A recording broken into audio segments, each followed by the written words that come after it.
父親に抱き上げられた女の子。幸いにも顔に軽い傷を負っただけで済みました。地元メディアによりますと、スクーターは女の子の父親のもので、鍵を抜き忘れ、エンジンがかかったままだったため、スクーターが急発進したということです。ロシア南西部ボロネジの高層マンション。突然上から何かが落ちてきて、その衝撃で車の屋根はぺちゃんこに。落ちてきたのは一人の男性。救急隊に支えられながらもよろよろと自力で立ち上がりました。この男性が落ちてきたのはなんとマンションの19階から。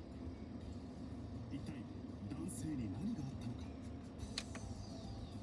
地元メディアによりますと、男性は女性と喧嘩をしていて、さらに酒に酔っていたため誤って転落してしまったといいます。男性は頭に軽い怪我をしたほか、小さな骨折があり、1週間ほど入院しましたが無事に退院。治療担